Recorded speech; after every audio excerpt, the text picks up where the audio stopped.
Shri Gurubhyo Namaha. A very warm welcome to yet another session of Quest interview. Let me begin with a small prayer. Sada Shiva Samarambham Shankaracharya Madhyamam Asmadacharya Paryantam Vande Guru Paramparam Ishvaro Guru Ratmeti Murti Bheda Vibhagine Vyomavatyapta Dehaya Shri Dakshinamurtaye Namaha. Today we have a very special guest, Priyanka Anand ji, joining us all the way from Sydney, Australia. Very warm welcome to you, Priyanka ji. Thank you for making time for this session. Before we move forward with the questions, I just want to give a very brief and quick introduction to you, to our audience. Priyanka Anand ji is the CEO of Vedic Sadhana Foundation, a not-for-profit tech startup based out of India that recently launched a world-class app called Sadhana App, whose most important purpose is to revive the glory of Vedic way of life and make it easily accessible, all important information, tidbits, and knowledge of Sanatana Dharma through on a smartphone. And absolutely free of cost. I think that's an interesting thing, and we'll be discussing about this app. She is a graduate in medical science and an MBA in finance from University of Technology in Sydney. So that's a very diverse background, Priyanka ji. Yeah. And she has worked as a business executive for over a decade and led a multi-million-dollar projects across sectors like education, finance, not-for-profit, and government of Australia. And on her spiritual side, she found her guru and mentor in the famous Swami and the author of the best-selling book Om Swamiji, and she is studying, learning, and under his mentorship and guidance now. And we'll be discussing this aspect also as we move forward. Thank you again, Priyanka ji, for coming on our program. The first question we ask all our guests is this: how did it all began for you? I mean, especially the spiritual journey. What were your early inspirations? Were there any events that led you to think in a spiritual direction? Because nowadays we are living in such a fast-paced world that we are always focused on artha and kama, very rarely on dharma and moksha. So something usually all those who are on the spiritual path, something must have triggered.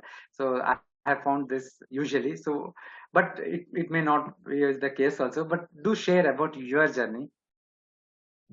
Certainly, no, thank you. Firstly, thank you for having me on this podcast. I know we've been trying to connect for a long time, and finally, with Divine's grace, it's happened today. And thank you for the introduction as well, there, Nitinji. You're very kind. With the spiritual journey, I mean, it's a very interesting question, and it's a very big question because I feel that there's never, I don't see there is an end or an achievement. I've been a seeker. I think ever since I, came into my senses, my consciousness, I've always been the curious one, asking lots of questions. So I think it all began with, just growing up and asking lots and lots of questions. I've also had quite an interesting, I would say, ups and downs that have happened in life. I mean, moving from India to Australia at the age of 14, that was quite an event in itself. But before that, I mean, now that I'm thinking of it, you're taking me back into the memory lane. Just thinking, growing up, I grew up in a very Hindu household. My mother was a very religious person. She still is. So we would always have prayers in the morning, prayers in the evening. And she would always be asking us, go bow down in front of Bhagwan. But at that point, it was very much just for the sake of doing it. As a bacha, when you're growing up, it's like, jao, puja karo, puja karo. So we go for the sake of doing puja. And then I think as a girl as well, growing up, there were a lot of rituals. I mean, as you grow up as a girl, you go through lots of changes. So when those things were happening, I somewhere felt a bit of a disconnect from Bhagwan. So I think that's an event that is very much in my memory, because sometimes when I think about it, because now everybody around me goes that, you talk about Bhagwan, you believe in Bhagwan, but were you always like this? And I always tell them, no, I was a very rebellious child. I'm sure all children are like that these days as well. Very rebellious child growing up, questioned anything and everything, and did not believe in the customs, the rituals of our dharma. Was not happy with the way things would happen. I remember there was this festival of Kanya Puja that happens in many homes after Navratri, Ashtami, how you bring girls and then you do the puja. So there was a festival of puja that was happening. And, I was a teenager then, and I had just, hit puberty. So I remember my mummy telling me, oh, don't go, don't now, you cannot enter the altar, don't go touch the goddess. And, I would go, why? Why all of a sudden you're asking me? Up until last year, you were praying to me as if I'm the goddess. And now all of a sudden, I'm not even allowed to enter the puja ghar and touch the goddess. So nobody really had an answer for me to that question. I asked my dadi, I asked my nani, and they all kept on saying, oh no, it's just the way it is. So that's just one of the incidents that really got me extremely disconnected. And I feel that a lot of kids these days who are growing up in households where the parents, such as my mother or even myself, if I'm unable to answer a question because I do not know the answer, that really disconnects a lot of people. True. So that really disconnected me from Bhagwan. And all of a sudden, I really felt myself, moving away, drifting away.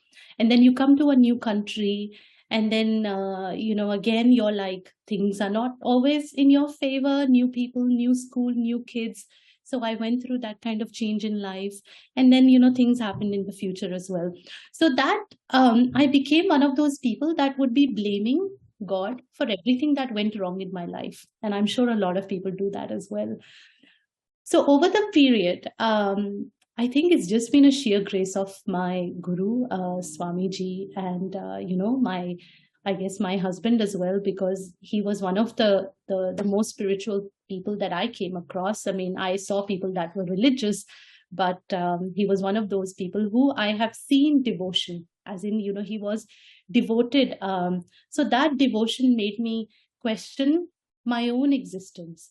And it really made me question and really walk on that path of discovery. And I think that event of having the grace of your own guru and having you start to see a different form of Bhagwan.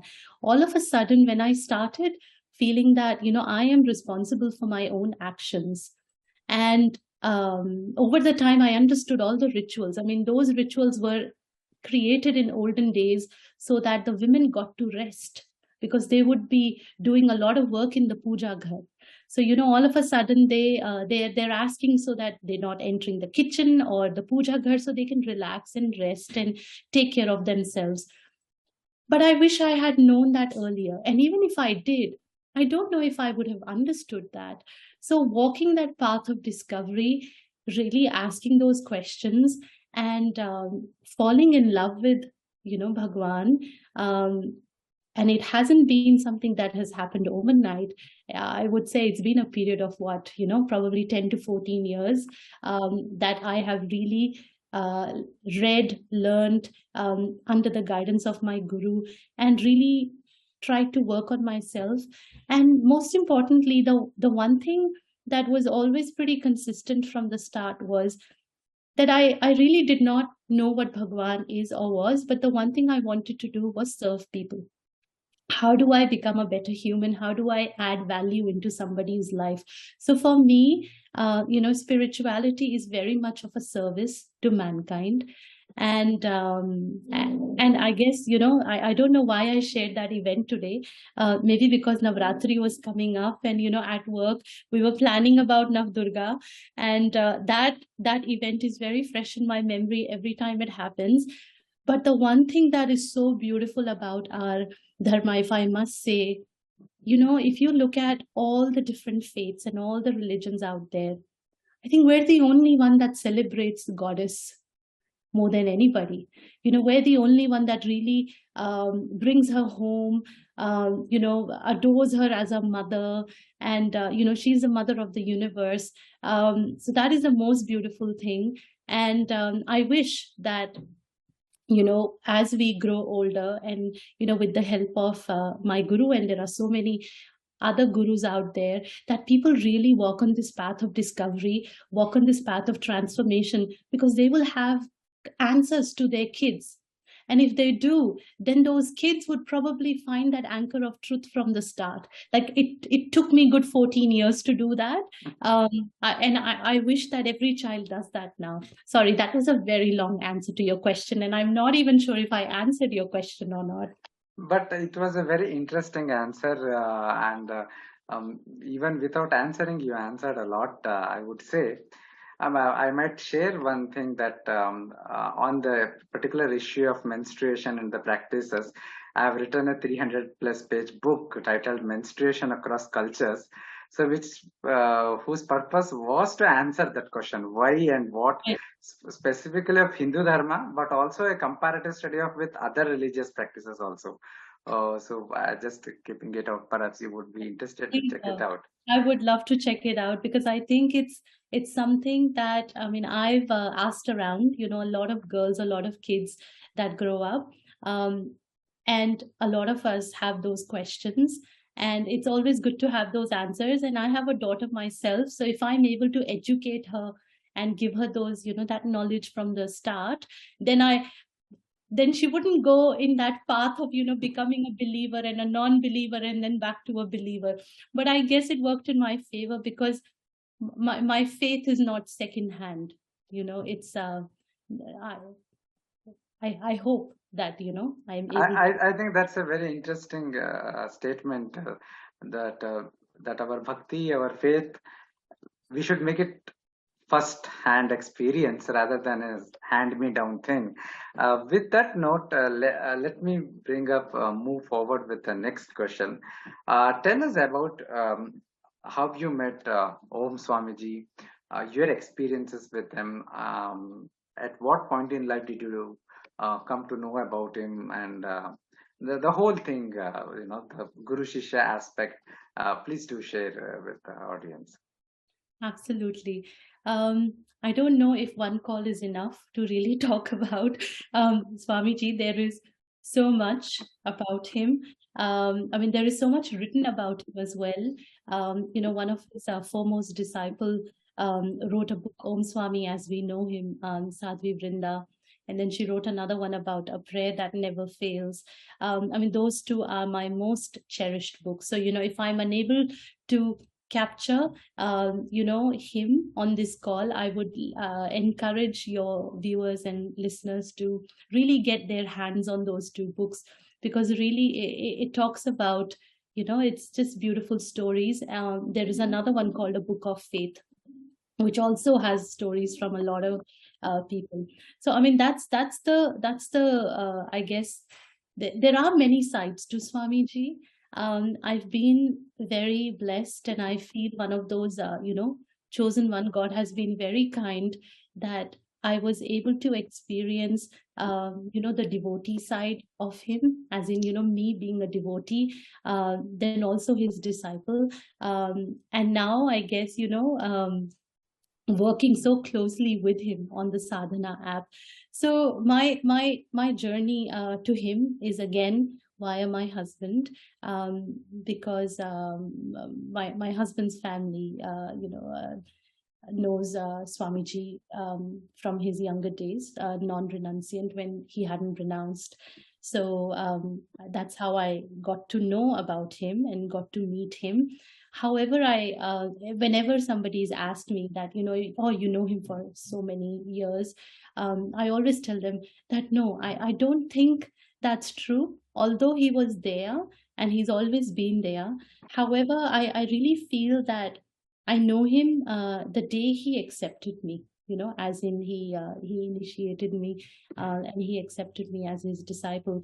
Because before then, he accepts everybody the way they are, but I hadn't surrendered. So I hadn't really, put my head on his feet. And I think the day I did that is everything really changed in my life.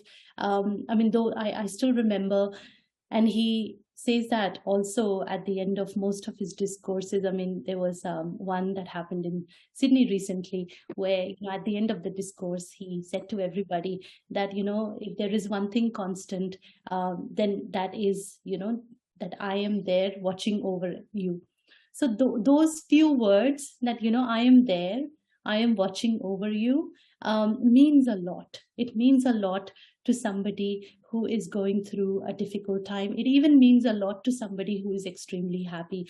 So for me, in the year 2014, when I got to really know him, I was going through a very difficult time in life. So when he, there sat in front of me and he said, don't worry, things will be fine. I am here for you. Those words, I am here for you, coming from somebody who has no expectation from you, somebody who would never judge you. You can be yourself in front of that person. And no matter how you are, you know, how many mistakes you do, that person will still accept you wholeheartedly. So I think that has been the biggest blessing in my life, because I really feel that I've liberated myself under his wings and I've been able to achieve a lot. The confidence that he's infused in me, that hadn't happened to me before that. So that it's just been very transformational knowing him all these years. And over the last, I would say over the last, 15 months of working so closely with him, I've seen a side of him that I knew existed. However, I hadn't experienced it. It's so beautiful to see that every morning he wakes up with, same enthusiasm and same drive of wanting to make a difference. A lot of us, when we come into work, कभी कभी तो मन करेगा छुट्टी ले लेंगे, कभी तो मन करता है कि काम नहीं करना. But for him, it's not the case. He would wake up every single day with the same passion of wanting to make a difference. So that has been extremely inspiring, being around him. And he's just so unconventional, not like any other monk. I've not known any other gurus before him. He's my only first and my last. And yeah, I don't know what more to say. There's been so much written about him. There's so much said, about him. He's probably one of the most foremost meditators, meditating 15,000 hours, a serial entrepreneur, having built the Sadhana app. I mean, the app, if you had a chance to explore it, it's one of its kind. I've never personally seen anything like that. I mean, he's really revolutionized dharma. We're disruptors out there. We are showing people new ways of doing things, and it's so relatable because the generation these days are on their phones. How good if they could actually be using technology for their own benefit and their own mental health. And so yeah, he's just amazing at what he does. There's Black Lotus. I mean, there's os.me, so many wonderful initiatives. But Sadhana app is just one of its kind, very different from all the others. Excellent, wonderful. So we have been discussing, bringing into the conversation the Sadhana app from the very beginning, and you are now mentioned other apps such as Black Lotus, etc. So can you share more about them? What do these apps actually do? How did they work? How does it help a very layman, very perhaps a youngster using a smartphone, or somebody who just is beginning the journey? He's at the beginning point of the journey. Somehow he may have been agnostic or atheist, and now he wants to return back home. I think many of us have had this story of a arc. We we leave our flock, so to speak. We leave our tradition uh, because of lack of answers, and somehow, but we never stopped discovering, never stopped seeking, and somehow we find the way. After going here and there and everywhere, we come back home. So how does the Sadhana app help in this journey? Tell us in more detail, so that I'm sure more and more people be benefited from the app. Yeah. Absolutely, absolutely. You mentioned the initiatives as well, so I'll quickly cover them and we'll talk about the Sadhana app. So I mean, one of his initiatives is os.me, which is a online spiritual community. It has this fantastic karma program where people can actually write, and when they write and other people comes and comment and they like and they share, they earn karma points, which gets converted into money. So you actually are earning out of being spiritual, out of being kind. It's the kindness community on the internet. Then we have the Black Lotus meditation app, and that app is designed for people who are really discovering themselves in the field of meditation. And it also has this rare model in there, which again creates an environment where people are doing random act of kindness, and they're benefiting their friends, their families, a stranger out there, and then they are promoting those kinds act of kindness. So that's the Black Lotus meditation app. Then I mean, he's working on creating a new age social media network.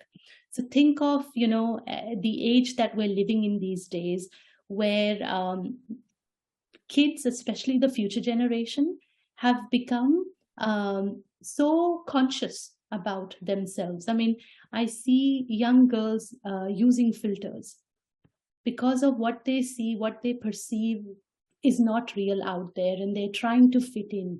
They get worried when they don't get enough likes or comments or shares on their social media post. So we're trying. So with Wilder, that Swamiji is trying to really break those those challenges that people face, and then converting them into a more of a kindness troll free social media platform. So that's upcoming actually. And then we have the Sadhana app. Now this is an initiative that is extremely close to Swamiji and myself as well. It's a not-for-profit initiative. It's built out of Vedic Sadhana Foundation. Our mission in Vedic Sadhana Foundation is to really revive Hinduism. It's to bring back the glories of Sanatan Dharma, to preserve our heritage, and really have the future generation taking pride in who they are. So it's that journey of really bringing back the lost souls back to home. Sadhana app is an offspring, so a baby of Vedic Sadhana Foundation, and it's a very powerful app. This app is designed using gaming engine. It's designed using gaming engines so that people, especially the younger generation, the millennials who are on their phones, they find this the most interactive, the most fun way of connecting with their Vedic roots, and they're learning within the app without even reading, as in it's not an instructional based learning, it's an interactive based learning. So currently we have 5 rituals within the app.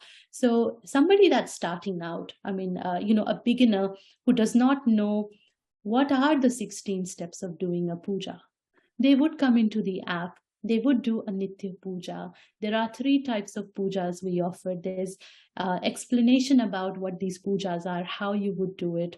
And it's all interactive. It's in 3D. You are, pressing the buttons. You are bringing the altar, the deity at your altar. Then you are offering garland. You are offering abhishekam. You're anointing, your dhupam, nivedyam. Then it's all being done by Vedic chants. And it's all very authentic. So that feeling of bringing reality, bringing that virtual reality, makes it fun, and you're able to learn and you're able to connect.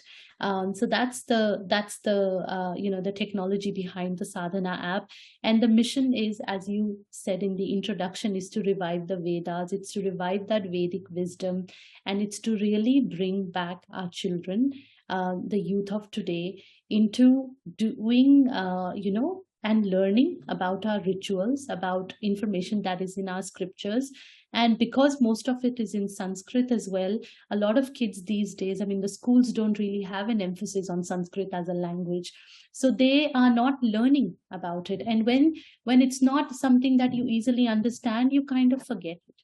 So how do we make it so that it's so easily available to you, and it's fun, and you're learning at the same time, and you're passing that information on to your future generation? So as a mother, I get my daughter to use it, and I also get my mother to use it, because it's for all ages. It's not, mantra sadhana is not something that you would do at a certain age only. You do not have to be in your 50s to now start thinking about Bhagwan. You could be making it as part of your Nitya Karam. You wake up in the morning with the thought of Bhagwan.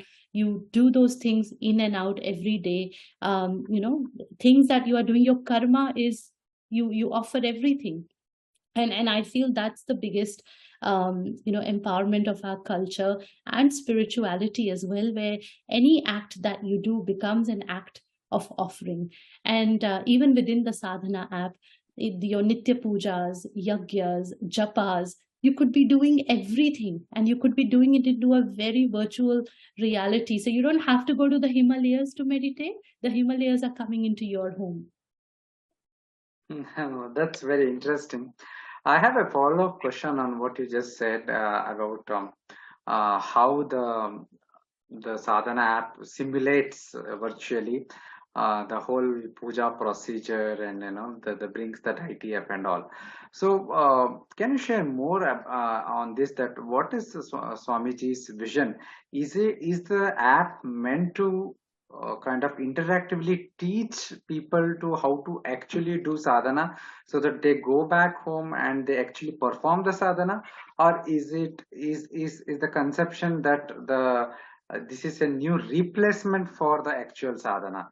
Is it a replacement for the actual sadhana, or is it a merely a learning tool, conductive of the actual sadhana, which one eventually has to go back and do it? I think it really depends on how you look at it. So for somebody who is beginning out, somebody who does not know how to do a sadhana, we would be encouraging them to do the sadhana via the Sadhana app, because everything is interactive. It's all guided. All the Vedic chants and the mantras are there. You're going through all your hand locks, your nyas steps. You're even going through a yagya virtually to go through, and complete your sadhana. So for anyone that's beginning out, it is something that you can start to learn. Now, virtual worship is very powerful. Your physical worship, yes, you would go bring firewood, you would light a havan, your home will smell beautiful in that fumes of, the havan, the samagri. But if you're sitting in an area of your house comfortably, and you're having your Sadhana app, if you have that single pointed concentration and you are visualizing Bhagwan in front of you, it is equally powerful. So it's not a replacement if you do not want it to be a replacement. If you are wanting it to be using as a complementer, use it as a complementer. If you're an advanced sadhak who's wanting to learn advanced sadhanas, Then we have advanced tantric sadhanas as well within the app, that somebody could be going and learning and getting access to all those bij mantras that may not be easily accessible anywhere. So it really depends on what stage of your life you are on. And if you drive benefit and if you drive joy in doing physical sadhana, then do it on the app, learn the vidhi, learn the way of doing it. Sure, please go ahead and do it, a physical form of sadhana as well. But do a sadhana. I think at the end of the day, the idea here is that by doing the practice of sadhana, you are aligning your own energy with the cosmic energy. So you become your Ishta yourself. And when you become your Ishta yourself, then there is no looking back. You're never alone. And the one most important thing, or one most important change that starts to happen in a person's life is that no matter how good or bad things may become, you are very strictly situated in your own foundation. You have a very strong foundation. So, especially for kids these days, when something bad happens, or when things don't go accordingly, they go looking out for band-aid solution. How do I fix myself? How do I how do I feel better? And there are so many substitutes out there to feel better. They might go down the way of drugs, they might go down the way of alcohol, and really abuse as a stimulant. When you become so strongly situated in your own foundation, then theek hai, बुरा वक्त आया, रात आई, अगले दिन भी आएगा. So that feeling कि I'm not alone, the divine is with me, Bhagwan is with me, and everything will be fine, is a very strong, and it's a very empowering feeling to have. That happens with the practice of sadhana. That anchor of truth that you need is important for anyone. So do it on the app. Don't do it on the app. I think it's a very personal thing, but karo to sahi. And most importantly, और नहीं आता तो सीखो. So वो सीखने के लिए you need an app, especially for people that are traveling, for people that are out and about. I think it's important for them to still feel connected. So you may not have the ingredients available every time.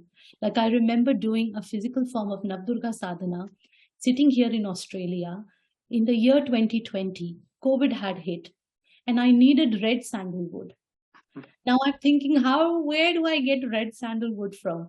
I looked on eBay, I looked on Amazon. I found one supplier in South America who could get red sandalwood to me, but it would arrive the day after my sadhana began. I was like praying to Bhagwan, please red sandalwood bhej do. And the other day I was doing sadhana in the Sadhana app, and red sandalwood is there, lotus seeds are there, all those ingredients are there. All I had to do was close my eyes and visualize that I am offering the Purna Ahuti in the yajna with the red sandalwood in it. That was very powerful for me to do. So it's not a replacement if you do not want it to be a replacement. It's a very powerful tool in the hand of people. हमारा जो साधना app का लोगो है वो ही श्री यंत्र है. So you can just imagine how powerful it is for you to have Shri Yantra with you all the time. So I would just suggest everybody to use it. No matter how you use it, just use it and benefit out of it. Thank you, Venkaji. I think that is the message. Do sadhana. You can utilize the app in that process, and it is up to the individual how to use it. I think it could be a powerful tool to assist in the Manasika Puja. As you said, we may not be at home always, we may be traveling, especially those who continuously travel. So this app would be hugely beneficial to assist in the Manasika Puja. Moving forward, can you share something from your personal sadhana, from your personal spiritual journey? What kind of sadhana you do? Something generic. I'm not necessarily going to the specifics, but how has sadhana changed your life or transformed your life or has informed your life decisions professionally, personally, everywhere? So share some aspects of it. Sure. I'm going to share something that you'll probably find extremely funny, but the biggest sadhana of my life is Sadhana App. So this is not, don't think of it as a promotional of the app or anything. I say this because um, I don't think I have ever worked um, with the same devotion, love, passion, discipline for anything else in my life. You know, I have had a journey of not very long working span. I mean, 13 years I have worked. But even in those 13 years, that feeling of being able to offer myself completely, and that feeling of being able to service somebody completely has never happened to me. So I have, I've done little sadhanas here and there, um, nothing as transformational as what I have done for Sadhana App. And I say this because I feel personally that sadhana is not, it's very powerful when you are doing it with the bhav of devotion, with the bhav of doing something with that discipline, passion, commitment, and most importantly, servicing the community. So the transformation that I've had in my sadhanas is that I have really formed, I feel so, that I formed a bond with my Isht, which now I know is like a one-on-one relationship. So I am no longer alone. I always have my Isht with me all the time, guiding me. And that has probably been the most beautiful output of my sadhana that has happened.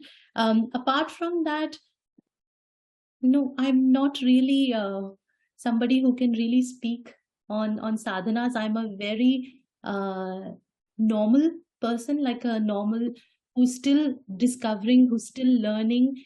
And I always look at people, although I'm the CEO of Vedic Sadhana Foundation and we are reviving the Vedas, I can relate to every person out there who does not know where to start. That's something I can very easily relate to. I may not be able to chant the scriptures, I may not be able to chant the mantras, but I don't know whether 90% of the people can.